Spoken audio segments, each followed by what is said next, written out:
Rudd has defended the controversial independent inquiry into historical child sex abuse, insisting that it has a vital role to play. It follows the decision of one of the largest victims groups to pull out of the process, calling the inquiry an unpalatable circus.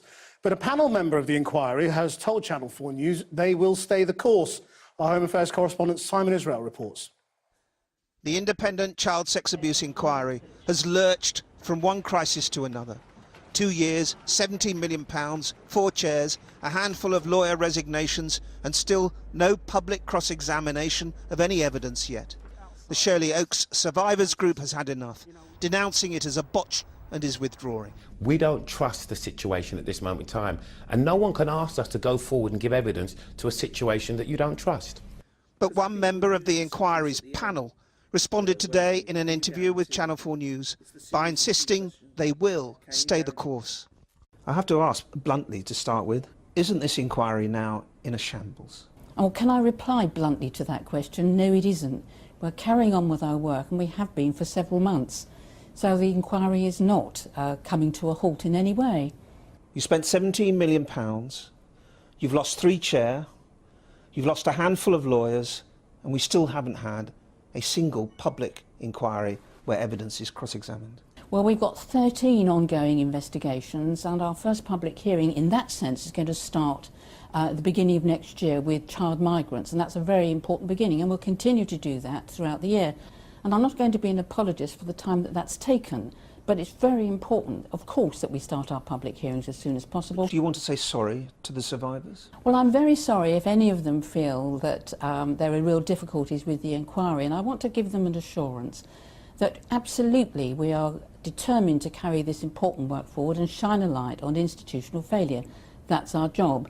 Perhaps, and I would be the first to say this, can we do better at communicating some of these messages to victims and survivors? And if the answer to that is yes, then the inquiry needs to go about doing that. And let's be frank about this. Managed, it enabled the guilty to wash their dirty hands. Well, let's get more on this and speak to Sky's John Craig, who's in Westminster for us, and yet another blow for this inquiry, John. Yes, this is a group called the Shirley Oaks Survivors Association. This is all about allegations of sex abuse in Lambeth in South London. They have quit the inquiry, used some pretty strong language and made some strong criticisms. They've called it an unpalatable circus, and they've talking about it's lurching from crisis to crisis. Well, that's certainly difficult to argue against because, of course, they're on their 4th chair. They've had barristers quitting, all sorts of allegations of shambolic leadership and so on. And now one of the big groups with a big impact into this inquiry has said it's got no confidence in the inquiry. We spoke a little earlier on to Raymond Stevenson from the Shirley Oaks Survivors Association. He said nobody had been in touch with them. Alexis Jay, the latest chairman, no conversations, not been to see them, not been contacted. Now, in the past hour, I have been speaking to a member of the panel, a barrister, Drusilla Sharpling. She denies that no one has been in contact with the Shirley Oaks organisation.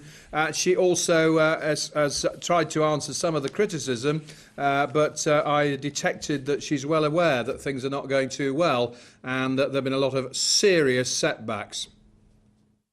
Firstly, I'm very sorry and saddened to learn that they've pulled out, and I want to make absolutely clear that our door is always going to be open.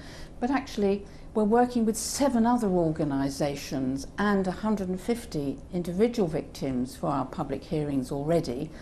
And of course, it's really important that there are many people across England and Wales who do not have the support of an organisation. We are absolutely determined to carry this inquiry forward because we want to hear the voices of victims and survivors who have never, ever had the opportunity to have their story heard. My question was, how much is it all costing? Can I just quickly check the figures so I can give you an accurate answer? Well, we did get an answer. It's not the £100 million that has been claimed. It's less than that. It's around about £20 million a year. One thing we learnt also is that there won't be an interim report until 2018. The final report won't be until 2020. So this inquiry does seem to be beset by delays as well as all the various problems. And this sort of criticism from a victims' organisation must be damaging. There will be plenty of questions for not just Amber Rudd, but Theresa May, who set up this inquiry when she was Home Secretary. It's another blow. And when I put it to Drusilla Sharpling that the whole thing looks like a mess and a shambles, well, she was candid enough to admit that it does look like that, and she admitted that they had faced a number of what she called challenges. OK, John Craig, thank you. From one crisis to another. 2 years, £17 million, 4 chairs, a handful of lawyer resignations, and still no public cross-examination of any evidence yet. The Shirley Oaks Survivors Group has had enough, denouncing it as a botch and is withdrawing. We don't trust the situation at this moment in time, and no one can ask us to go forward and give evidence to a situation that you don't trust. Sex abuse inquiry has been plunged into turmoil yet again after its fourth chairwoman came under fire. One of the biggest abuse survivor groups today withdrew its support from the whole inquiry, branding it a circus which has lurched from crisis to crisis. They want Professor Alexis Jay to stand down. Open day at the Shirley Oaks Children's Home in Croydon in the 1960s. No one believed claims of repeated abuse. More than half a century on, survivors feel once again justice is being denied. Today they announced they're pulling out of the inquiry, citing Alexis Jay, a former social worker, as the main reason. If you ask me who would we not want, it would absolutely be anyone who's worked in social services.